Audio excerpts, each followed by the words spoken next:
Big fines show Europe is serious about competition. OpenAI said it would buy Chrome if Google is forced to sell. And teenagers say social media has had a mostly negative impact on people their age. Welcome to Hashtag Trending. I'm your host, Jim Love. Let's get into it.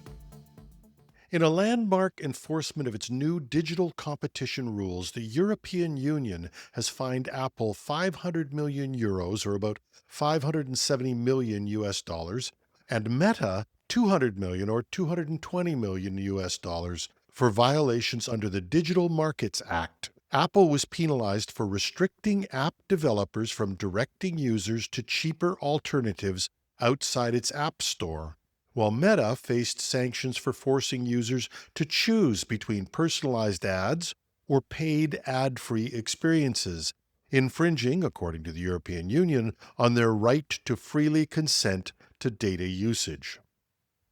These fines are the first under the DMA, signaling the EU's commitment to curbing the dominance of major tech firms and enhancing consumer choice. And just to put the amounts into perspective, the largest fine handed out under the European laws to date is 1.2 billion euros, or about 1.35 billion US dollars, imposed on Meta or Facebook in May 2023 by the Irish Data Protection Commission, and that was for violating GDPR rules related to cross-border data transfers.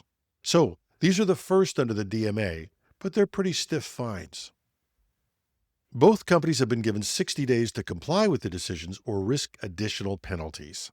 Apple and Meta have expressed intentions to appeal, criticizing the EU's actions as unfairly targeting American companies. Now, the enforcement comes amid heightened transatlantic trade tensions, with U.S. President Donald Trump previously criticizing European regulatory actions as economic aggression. Despite these pressures, the European Commission emphasized the impartial enforcement regardless of company origin, aiming to ensure a fair and competitive digital market. In a significant development during the U.S. Department of Justice's antitrust trial against Google, OpenAI has expressed interest in acquiring the Chrome browser should the court mandate Google's divestiture. Nick Turley, OpenAI's head of product for ChatGPT, testified that the company would consider purchasing Chrome if it becomes available. The statement comes amid discussions on potential remedies to address Google's alleged monopolistic practices in online search and advertising. Turley highlighted that integrating ChatGPT with Chrome could offer users an enhanced, AI-driven browsing experience, and he noted that OpenAI had previously approached Google to incorporate its search technology into ChatGPT, but was declined. Turley mentioned facing significant quality issues with his current provider.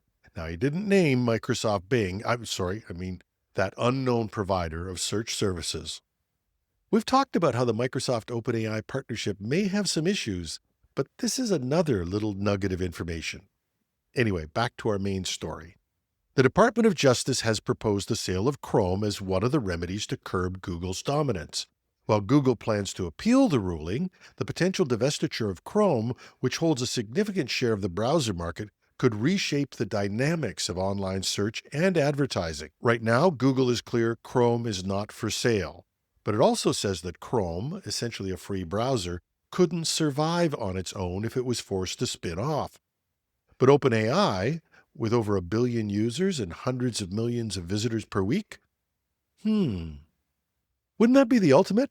With Google then having to go to OpenAI to get permission to use Chrome for its own AI? Or to turn to Microsoft? Who said irony was dead? A recent CNN report highlights growing concerns among teenagers and parents about the impact of social media on youth mental health. According to the article, 44% of parents believe social media negatively affects their children's mental well-being.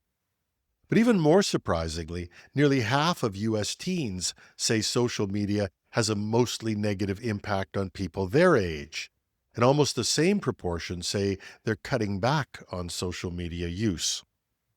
The survey was conducted by Pew Research with over 1,300 teenage participants between 13 to 17 years old last October. And 48% said they think social media has a mostly negative effect on people their age.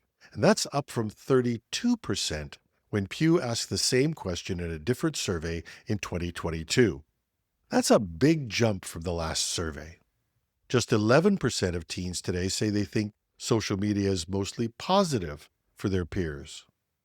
And 44% of teen respondents say they've cut back on time spent on social media and smartphones, but the numbers skew more towards teen girls cutting back, with about 48% of them versus 40% for boys. Now, that lines up with research from 2019 that suggests that the link between social media and depression may be stronger in teen girls than boys, and that social media may harm girls' mental health by increasing their exposure to bullying and decreasing activities that have a positive impact on their well-being. In fact, in 2021, Meta's own research found that Instagram makes body image issues worse for 1 in 3 teen girls. And this impact may extend beyond their teen years. There are a number of studies that show that when Gen Z has entered the workforce, they have struggled with communication. Many companies are experimenting with training to help these young employees adapt and increase their ability to communicate effectively in a real-world work setting. The positive part of this is the number of teens who realize that social media is having a negative effect on them is growing, from 32% in 2022 to 48% in the last survey.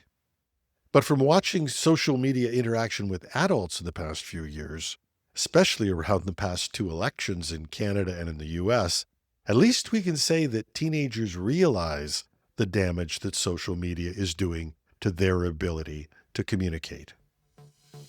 And that's our show. You can reach me by email at editorial@technewsday.ca, or as I said, and irony is not dead, you can reach me on social media on LinkedIn. Or if you're watching this on YouTube, just drop me a note in the comments. I'm your host, Jim Love. Have a thrilling Thursday.